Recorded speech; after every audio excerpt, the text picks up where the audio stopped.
Hello po sa inyo, night ride with my Aima Commander A700. Pakita ko lang po sa inyo. Naka number 2 lang po ako. At ito pong Aima Commander A700. Ibang iba po ang e-bike sa motor. Sa e-bike po ang pakiramdam para siyang medyo may parang para siyang laruan.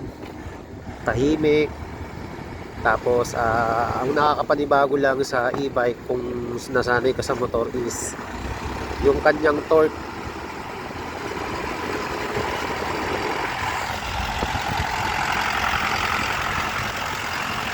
Wag sana ako madisgrasya kasi isang kamay lang ang hawak ko sa handlebar.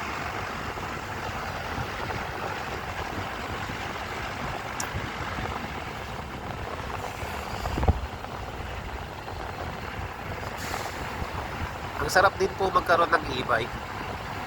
Recommended din po kung naghahanap po kayo ng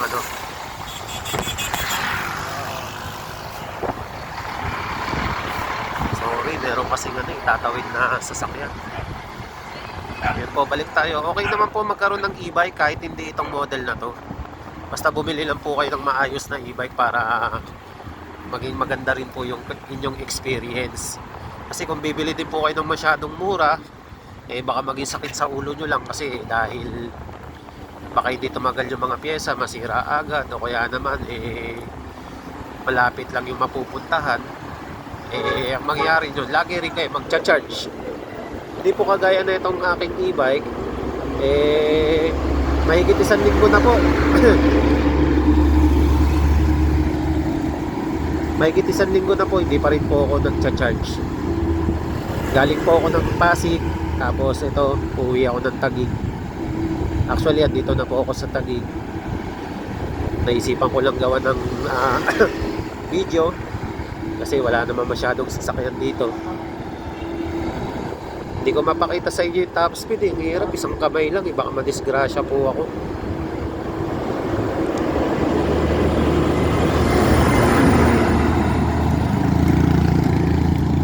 Pero kung tatanungin po ako kung e-bike o motor, ang sagot ko po dyan, maganda po kung parehas kayong meron. Ibang parehas po kasing may advantage at disadvantage ang motor at e-bike. Pero kung papipiliin po ako ng isa lang, sa ngayon po ang sagot ko po ay e-bike. Yung motor ko po di ko na po ginagamit Ito pong e-bike na to ang ginagamit ko.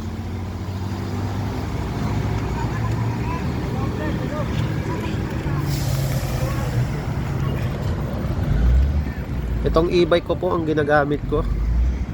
Base po yun sa pangangailangan ko tsaka sa paggamit ko. Kasi hindi naman po kasi ako talaga naglo-long ride. Yung binili ko yung motor ko pang service din po talaga.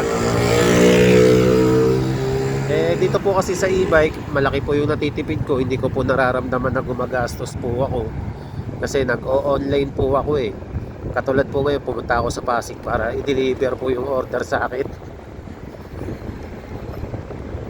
Kung dito lang naman po sa Metro Manila gagamitin pang service yung e-bike, pwede po. Basta bili lang po kayo ng maayos na e-bike, kagaya na ito na meron siyang 72 volts, 38 ampere.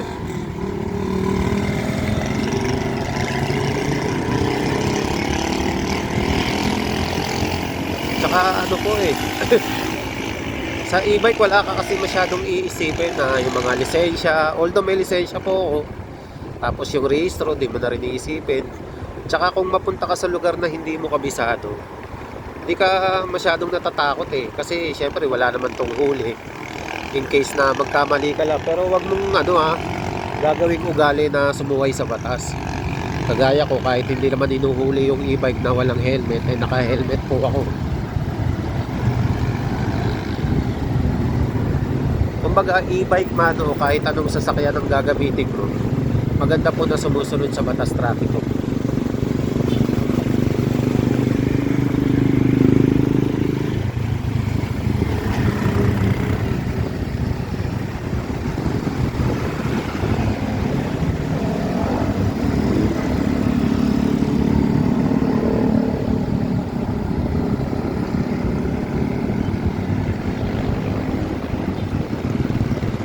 Tapos ito nga po, hindi mo ramdam na gumagastos ka ng peras dito sa e-bike. Yung pinakasimulang gastos mo lang, yung pagbili lang sa kanya, yun lang yung parang pinakagastos mo. Sa kuryente kasi hindi mo masyadong ramdam eh. Tsaka hindi siya kagaya ng gasolina na pag nagpaggas ka ngayon, kailangan mo na siyang bayaran. Tapos magkano ba gasolina ngayon? Pagpalagay mo na 70 pesos, 1 litro.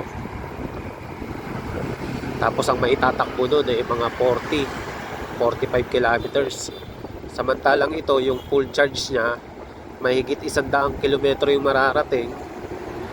Tapos ang konsumo lang sa kuryente, wala pa ata 20 pesos. Pagpalagay mo na 30 pesos. Pero hindi mo pa rin ramdam kasi kapag charge mo siya ngayon, hindi mo pa naman kagad babayaran. Hihintay mo pa yung bill ng kuryente bago mo siya mabayaran. Tapos hindi mo naman masyadong ramdam.